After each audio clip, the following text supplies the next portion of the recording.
buying a bunch of clothes that I didn't wear. Like I said, I used to spend like $600 a month on clothes. Can you get another job? And I'm thinking to myself, like, I'm already working a lot of hours. If I want another job and you don't have even one, because financial survival requires common sense. And you don't have it, she gonna go to another dude and ask him for something. Overconsumption is out. Recession core is in. Ladies, what are we wearing for spring, summer? We're wearing the shit we already have.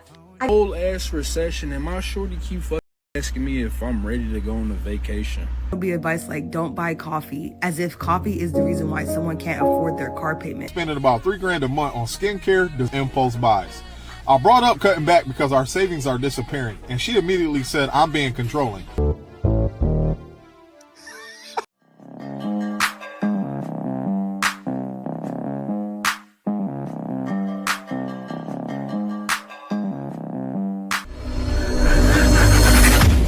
Should have all these beautiful things, but you have no wealth, no stability. You have no retirement. You have no savings. You shouldn't have less than a few $1,000s in your savings at any time. When you have, let's say, $10,000 saved, you walk around differently knowing that an emergency can come up and you can handle it without it being a financial pressure on you. The same way with a few thousand, 10,000, 20,000, 30,000. Just having that saved in case of an emergency, it's priceless. That peace of mind is priceless, and it's very beautiful. And a lot of women, a lot of people don't have that because they are distracted. You're distracted by these products that have no value. I just want this video to reach the right person so it can wake you up. And yes, you can have nice things. I have nice things. I like nice things. They're pretty. I like pretty things. But there does come a time where you got to buckle down and just kind of like, okay, let me just lock in real quick, get my stability. Let me focus and make sure I allocate automatic transfers to my Roth IRA, to my brokerage account, to my high yield savings account. So I know it's there. And if something happens, I know it's there. When I wake up 20 years from now, oh, wow, I invested and saved all this money. I'm not worried about the future. It's all good. Guys, and she's so right. But a lot of ladies learn this too late. Or some ladies never learn at all. Now, I want to show this comment because this brother asked me, K6 Mil, shout out to you. He said, please post some videos on overconsumption and poor budgeting. And you guys already know tons of modern women are struggling with this. And experts say that they will never make it out of this recession. Probably alive, right? With the way they doing things. All right, so let's get into this. Let's get into this next video. I'm gonna boggle your mind because this lady is a married woman. Look at it. Look, hold on. It says, me asking my hubby for shopping money, even though I need to cut back because we might be headed into a recession. Look at this. I got to rewind this back. Hey, motherfucker again. Yep.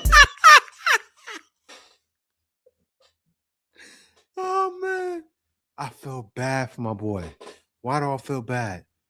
Because it looks like this specimen here may be a stay-at-home wife. And you see the other lady, she's a solo dolo, right? Probably, I don't need a man. Got no man. I got it all figured out. I don't need a man. But this lady, you got to be careful, fellas, because, yeah, she's not so delicate, but she's feminine, right? But don't have any common sense. Over consuming. Don't understand what's happening in today's society, right?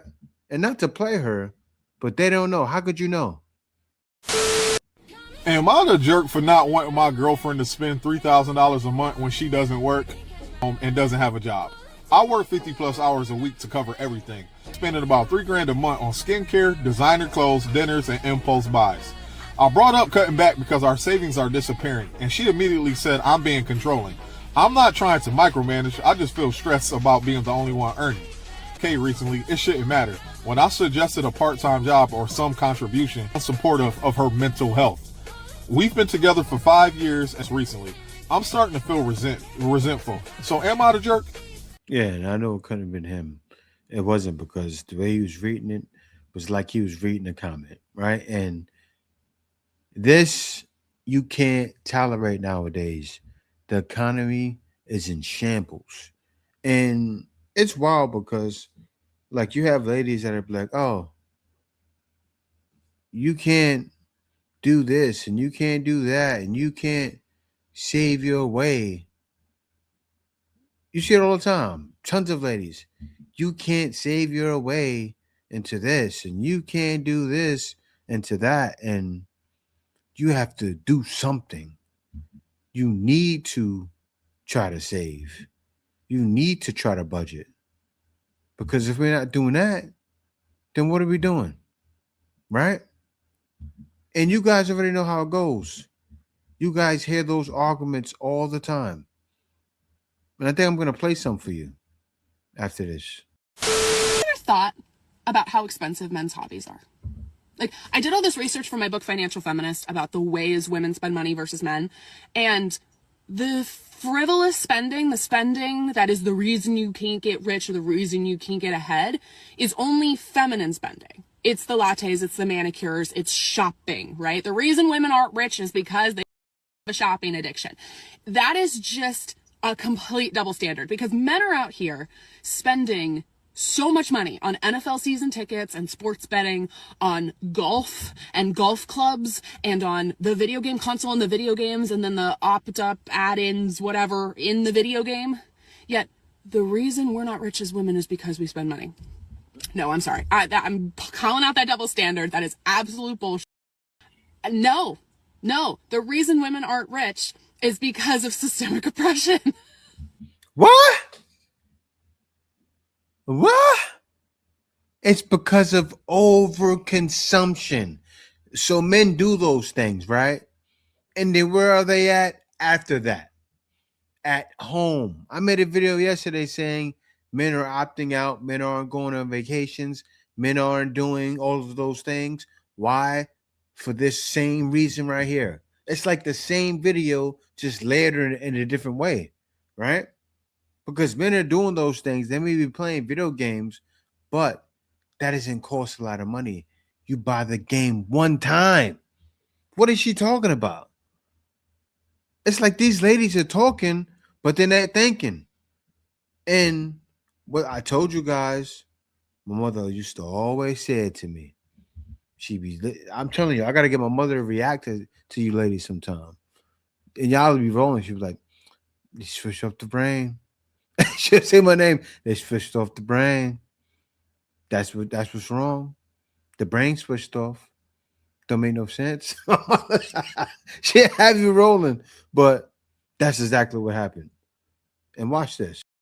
A lot of the financial advice that is given on this app does not correlate to the actual current state of things. It's very tone deaf. You guys are telling people who are barely scraping by to save and invest. And while that can be possible for some, a lot of people don't have it. I think people are vastly undermining how different this economy is than just 9 months ago. How much of a difference the economy has taken in just 9 freaking months. Always sounds tone deaf because it never acknowledges the fact that it's a failing economy. It's just not possible to budget your way out of a bad economy. Advice like don't buy coffee, as if coffee is the reason why someone can't afford their car payment. Here's another typical American thing that really gives me an ick. Oh, I'm broke, I cannot afford healthcare. Let's talk about coffee. So, when I had my office job, for $80 I bought myself one of these and I put it in my office. People were making fun of me. You're so Italian. On top of knowing that I had an espresso instead of your dirty water at Starbucks, a coffee of mine would have been 30 cents. You'd be surprised by how many of my colleagues making pretty much the same amount of money that I was doing, which was an entry-level salary for a 21-year person that was living in a very expensive area, which is Northern Virginia. Everybody, at least once a day, but multiple times I would see twice a day, going to Starbucks. $5 for a coffee, each coffee. $10, do it times, I don't know, 300 days of the year. And boom, that's 3 grand right there on a $40,000 pre-tax salary, which is around 30K. 10% of your salary going to coffee. Take notes. Like, what are we talking about? Oh, just eat in more. Stop eating out so much, as if groceries don't cost the same as eating out now. Duh. So many things that they told us before to do to save no longer works in a failing economy. Tired of seeing the financial advice being given on here because it just seems very tone deaf. Oh, here we go again. Now, not everyone has the same level of financial security, which we already know, but some of y'all are telling people to budget and cut spending and this and that. You cannot cut spending or out budget a bad economy. Like we're seeing in real time, massive layoffs, jobs not hiring, the smoke and mirrors being lifted, unemployment at an all-time high, and y'all are telling people to cut out coffee or as if buying a coffee is going to be the reason make or break the budget for this month.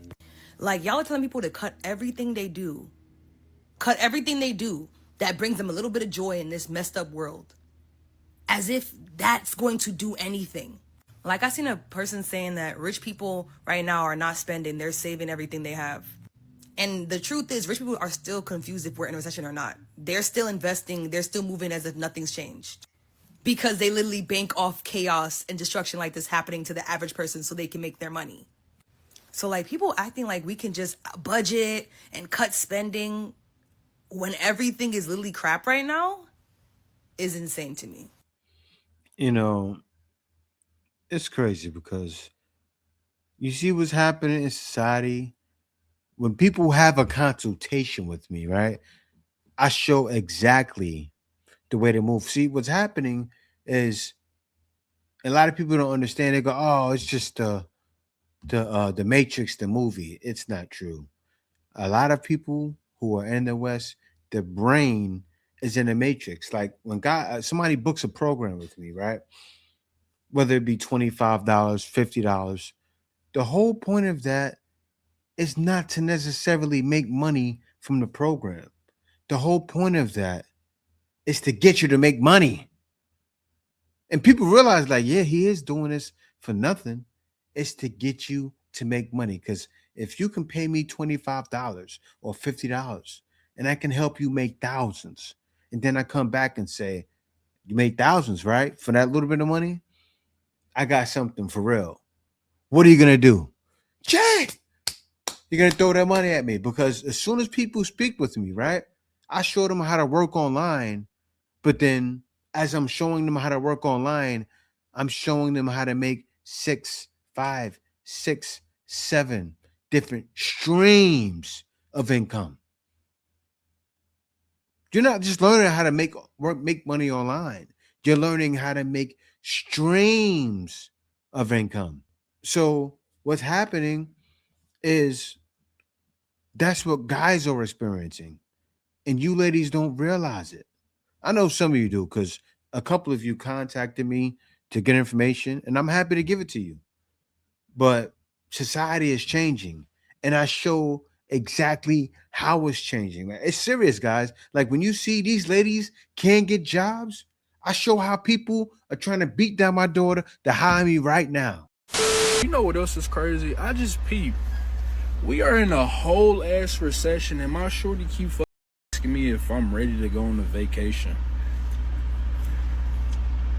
I was just thinking that. I'm like, I'm in grind mode stacking this. You trying to go have fun. The whole president literally said, nigga, we might hit a recession, nigga. You see shit China every day. China's dropping all this shit. Shorty's asking me, do I got PTO days to go on a trip for my birthday? What type of shit? Overconsumption is out. Recession core is in. Ladies, what are we wearing for spring summer? We're wearing the shit we have. I got the new viral. No one cares. We're wearing the shit already have. Why can't we bring back? You still own it. Just wear it. We're wearing the shit already have.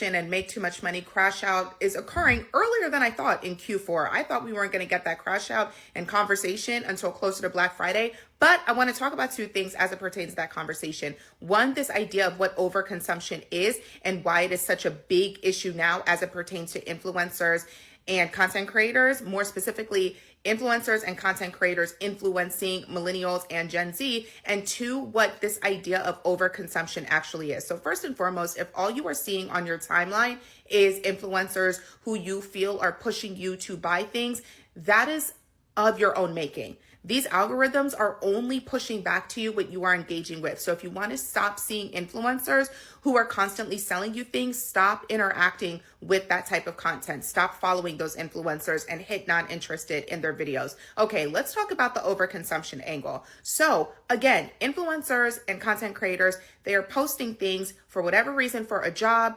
whatever. They are posting these things. Nobody is forcing you to buy them. You have agency. When it comes to Gen Z and millennials over consuming and overconsumption being off the rails, we live in America. America is a capitalistic society. You cannot have capitalism without overconsumption. And when we are talking about overconsumption as it pertains to millennials and Gen Z, it looks like overconsumption exclusively because of what millennials and Gen Z are buying and the value we attribute to what is being sold to us.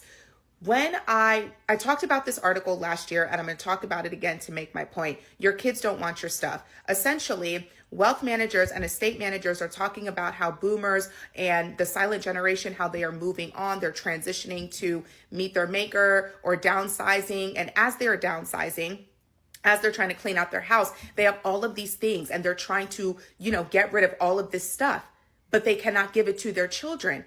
And they cannot give it to their children because A, their children don't want it, but also B, millennials and Gen Z are being priced out of the housing market. So we are not able to buy homes the way Gen Xers were, or older Gen Xers were, the way boomers were, the way the silent generation was able to buy homes, to put all of these things in. What we as Americans, what we have attributed to value. I gotta pause it because I understand what she's saying, right? But millennials are one of the first that said, screw society, I'm gonna do what I want to do. And I entered in that generation. I'm 81, I'm the first year of millennials. And I was one of the first at 34 that said, okay, I'm leaving this job and moved overseas. What it is you people have to understand, you have to get out of the rat race. I separated myself. Now think about it. If some of you guys are in states paying $1,000, like $1,500, $2,000 for rent, right? For my 2-bedroom apartment I'm in now, I pay $484. When I go and move to my 2 homes in the province, I'm going to pay about $350 per month. 2 homes, 2 bedrooms each home. Remember when I told you guys about the gym? You're about to see it. I'm going to be doing that every day. I'm going to share it on my Patreon. I'm about to start a Patreon. A couple of you guys know. And the Patreon is going to be very helpful, right? It's going to be somewhere for like around $25 a month. You get everything I do. Ain't that valuable? Now think about, I hate to say it, but it's true. Think about other Patreons out there, right? What do you get? Pay $100, you get this, and that. It's not competitive at all. I'm not trying to compete. It's not about competing. It's about dominating, right? So I want to show guys how to, do your taxes without paying much taxes, right? I want to show guys how to hire others to work for you. And not just guys, girls too. I want to show people how to work online. I want to show people all the affiliate marketing opportunities out there. Everything. And I'm going to show people as I have other channels of what I'm doing. Oh, you're going to get everything. You're going to get all my guys that had meetings with me. They know I spoke about it. The blogs I'm doing, right? You're going to get all my blogs on how to make money. It's good. Woo! It's going to be crazy. Crazy value in there. Get all of that for $25. The whole goal is not having you pay for something. The goal is value. What am I getting? Things worth buying, houses, cars, property, those things are, we hold those things as value. However, millennials and Gen Z have been priced out of these traditional signifiers of wealth and status. So what are millennials and Gen Z buying now? We're buying things that people deem frivolous, okay? These little comforts of life though. So now, instead of buying a home and filling that home with things, Gen Z and millennials are spending it towards vacation. They may want to buy themselves a nice bag. And what are Gen Z and millennials doing? They're getting on the internet and sharing those things. Nobody, however, is forcing you to consume these things. No one is forcing you to buy these things. The lipstick index holds that when we are in times of recession and economic downturn, people are more likely going to go out and buy small things of comfort. Lipstick, makeup are one of those small things of comfort. You're seeing this on your timeline and it looks like overconsumption, but it only looks like overconsumption if A, this is the content you are frequently engaging with, and B, if you do not attribute value to certain things. Gen Z and millennials are not consuming any more than Gen Xers and boomers. What is happening is that you, as a millennial or Gen Z who is complaining about overconsumption as a result of influencers, what is happening is you are interacting and engaging with context from your peers, Gen Z and millennials, and that is what is coming across your timeline as well, and along with the fact that the vast majority of influencers and content creators fall into generally a certain age demographic. No. You're wrong.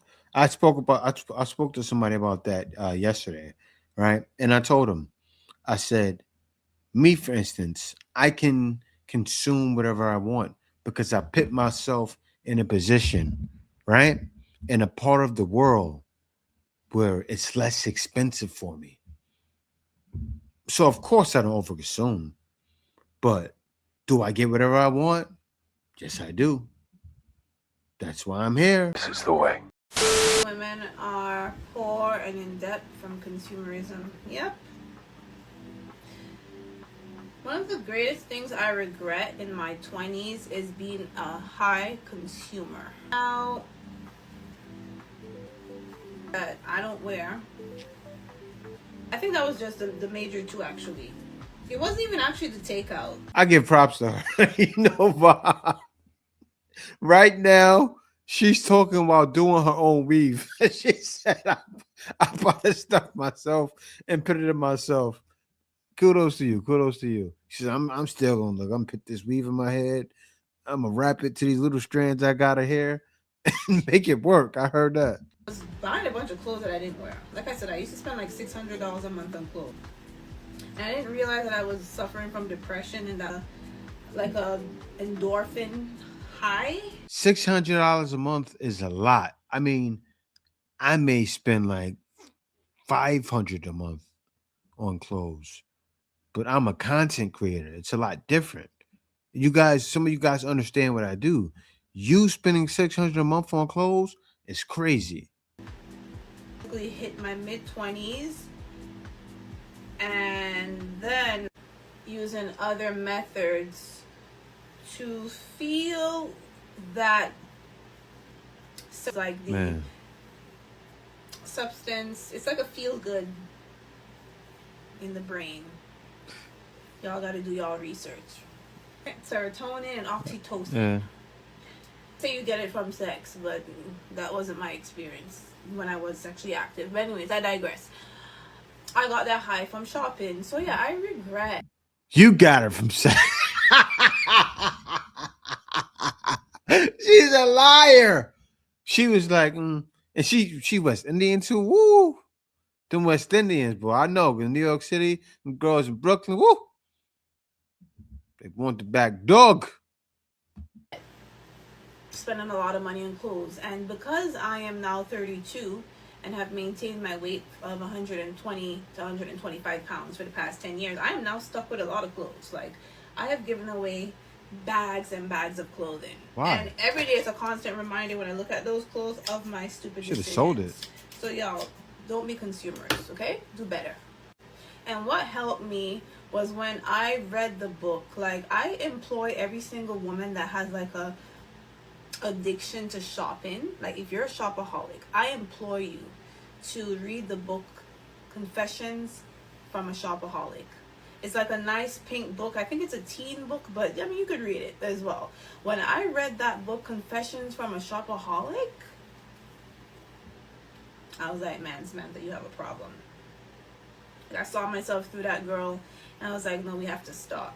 And that's why at the age of 32, I am a minimalist now. You know why? Because I just have so much crap. Like, there's no reason for me to buy another article of clothes. I have too much shit. Okay, I have over 100 pairs of shoes.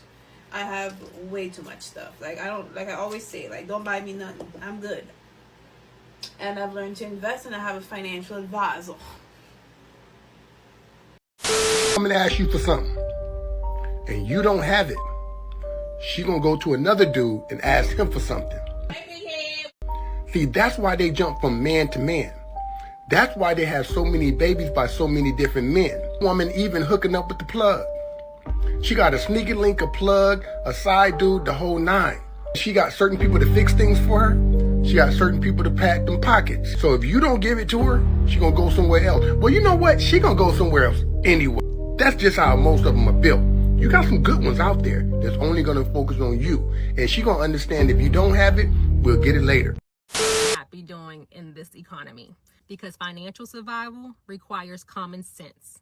Don't impulse buy just because it's trending. Just because it's viral does not make it necessary. Don't keep subscriptions you don't actively use. If you forgot about it, cancel it. Do not eat out every day. Grocery prices are already high. Convenience adds up fast. Don't upgrade your phone, your car, tech, just because a new version drops. If it works, keep the damn thing. Don't feel pressure to have a child in this economy. I can't stress that shit enough. Childcare, healthcare, housing, and the cost of education continue to rise. Waiting until you're financially stable is reasonable, more than reasonable. Don't ignore budgeting because it feels restrictive. Not tracking money is more expensive than tracking it. Don't stay in jobs that don't adjust pay with the cost of living. Loyalty without a raise is a loss, but make sure your ass got something lined up. In this economy, being intentional is not optional. It's necessary. This one is for women only. So if you're not a woman, scroll. Or not, you can stick around, but I'm not going to filter what I'm going to say. So yeah, women, if you are of childbearing age, then menstrual disc and or a diva cup. That is something you can use when your cycle is on. That does not require you to continue to buy disposable sanitary products. Somebody suggested reusable pads. I don't have any information on that. I'm not sure, but I'm sure if you just look at TikTok, they'll tell you something about it. Also, there are period panties. I think I saw a video. I think there's a black-owned company that has period panties. Especially after seeing that JP Morgan. Hold up. What? Ah! Reusable. Ah! Period panties. Ah! Just bleed in there. And wash and the blood always comes out. Period panties. We got your period panties. Yeah. Analysts raised their forecast to 60%. 60%. And there are some things that you can do to prepare for what's coming. Number one, stop buying shit that you don't need. It is time to cut overconsumption and hold on and take care of the things that you already have. And if you do have to buy something, buy locally. Check Facebook Marketplace first. Take good care of the car that you currently have and keep up with the maintenance. Cut out unnecessary subscription services. Prioritize home-cooked meals instead of going out. It is healthier for you anyways. You can start by starting a menu, a meal plan every Sunday that tells you exactly what you're going to cook every day, and then buy your groceries according to that. Focus on buying only what is absolutely necessary. Everything else can wait, and you probably don't need any more junk anyways. Clean your house so you're more comfortable staying home. Make your coffee at home. There are so many amazing and easy recipes that are so much better and healthier for you than that $7 coffee that you keep buying. Download a library card app. There are hundreds of free ebooks that you can read. Simplify your skincare routine. According to my dermatologist, all you need is prescription tretinoin, a good moisturizer, and a good SPF. You don't need a 5 to 10 step skincare routine. Join local buy nothing groups on Facebook. Plus, it's a good way to declutter your house and help someone else in need. Remind yourself that you don't need new decoration for every single holiday. I know Easter is coming up. Reuse the bunnies, reuse the Easter egg. You don't need a new bunny centerpiece every single Easter. If you're someone who gets dopamine from online shopping, apply a policy to yourself in which you wait 3 days before you check out of your cart. So you have to keep the things that are in your online cart for a minimum of 3 days. When you come back to it, 9 times out of 10, you're going to have changed your mind about a few things, or you will have realized that you need none of it because the clothes that you already have is good enough. Delete all the shopping apps from your phone and start downloading couponing apps. These are apps that help you save money on groceries and everyday essentials. Find other ways to get dopamine, like exercising. You can work out at home, you can go on a walk. Online shopping or shopping in stores for unnecessary stuff is done. Groom your own pets, do your own nails, buy in bulk when things are in sale. Stop giving into consumerism and focus on paying off debt instead of creating more debt. And if you've already paid off all your debt, use your disposable income to put it into a saving, preferably a high yield savings. And if you think you have money and disposable income, no, you don't. Pretend that you don't. That's what I do. I paid off all my debt and I pretend and live like if I'm broke. And that mindset is what has helped me build a really good savings. This is also a good time to have multiple sources of income. And remember that everyone is paying the price. You are not alone. What she's saying is very true, but sometimes you have to learn the hard way. And I'll be honest, when I was younger, even a couple of years ago, I even did it while I was here in the Philippines. You get caught up in over consuming, but I've learned it comes with age, right? Just don't buy it. But then, as she said, different sources of income. That it puts you on a whole nother playing field. Right? When you could do one thing, get 5,000, and do something else and get 5,000, and do something else and get 3,000. Then you're talking. I'm talking about you're dealing with real money to play with. And that's what it's all about. Real money to play with. You know, and guys, they think, see, a lot of guys go overseas and just get by. And then they have to go back home. That's not the way to do it. When I first came over, people thought I was that guy. I came over at 34, not retired. I got it out the mud, and I showed many different guys and girls how to get it out the mud. Word that she doesn't believe in saving money. This is what she told me, word for word. She says, I don't believe in saving money. And her thought process or her reasoning for it was that she wants to spend her money on experiences. She wants to feel good, and she wants to make sure that in the moment she's not stressed. What that actually translates to, you have to always remember this. In her mind, subconsciously, in the woman's mind, what she thinks is that there's always going to be a guy at the finish line waiting for them or waiting for them to take care of them. The female subconscious is always hardwired for thoughts and feelings and emotions that leads towards a vibe, as she's banking on you to be there with the real resources, the future planning, the provisioning and the protection for the future. No matter how this makes you feel, this is the hardwiring and this is female nature. And rest assured, more than just that one woman does think that way. I was dating this woman, right? We were living together, you know, in Ohio, and I was working at that time, you know, at McDonald's actually, because I wasn't long getting off crack at that time. Many of y'all know I had a crack addiction in the past, and you know, I moved in with her. I took over all the bills, right? So I was riding. I didn't have a car at that time. I was riding a bike to work in the winter to McDonald's, right? And I was paying all the bills, and I have no problem doing that, you know, if I'm able to, right? But you know, one day she came to me in the kitchen and she said, "Well, you know what? We need to start making more money." You know, now mind you, she wasn't working. I would go to work every day and come home, and she would have done nothing. I mean, nothing. We didn't have any kids or anything like that, so I was the only one working. I was the breadwinner in the house, right? So she came into the kitchen one day, and she was like, you know, we need to, you know, make more money in the house. And she was like, now mind you, she's a pastor, right? And we both are going to church at the same time, right? So she believes in a Proverbs 31 woman, but many people don't realize a Proverbs 31 woman had a job, right? And she was like, so, you know, we need to get more money. Can you get another job? And I'm thinking to myself, like, I'm already working a lot of hours. If I get another job and you don't have even one job, Why can't you help out if I'm working already and you're doing nothing? What is wrong with you getting a part-time job? Because it wasn't because the bills couldn't get paid. It wasn't because they were not getting paid. They were. It's simply because she wanted more. And even if it wasn't because of that, what is wrong with a woman working, helping a man out? Here's the thing. If I was to go and get another job, but here's a woman who's a woman of God saying that you want me to get closer to God, right? How is a man supposed to be closer to God if he doesn't have time? If I'm working 2 jobs, right? If I'm working a job and a half, and then you have a spouse that's doing nothing, how am I supposed to have any life or have any relationship with God if I'm working 16 hours a day, but you're doing nothing? Now, I get that a man has a certain responsibility, but a woman has a certain responsibility as well, and it's not to make sure a man works himself to death and he never has anything to enjoy in his life as well. So what do y'all think? Do y'all think that she was right for wanting me to get a second job and her not having any job at all? Or do y'all think that I was right for saying, well, why can't you at least get a part-time job? You can answer in the comments. Like, the sand just eats the houses away, so that's just stupid. But yeah, I just want a house in Florida. But why? I don't know. So this part-time flight attendant who's literally spending every dime that her husband makes and hasn't made yet, you can't tell me she's flying to LA from Houston to get hair done. And you see that yellow mustard strip of hair? She's cheating. And y'all can't convince me otherwise. This woman is draining this dude. And I'm telling you, cheating. And when she gets caught, she's going to divorce. She's going to get the kids. She's going to get alimony because he is the breadwinner.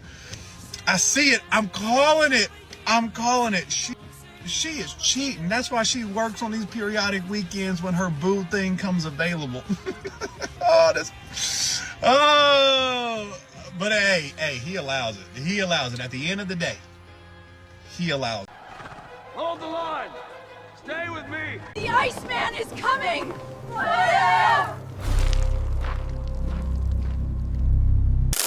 Winter is here.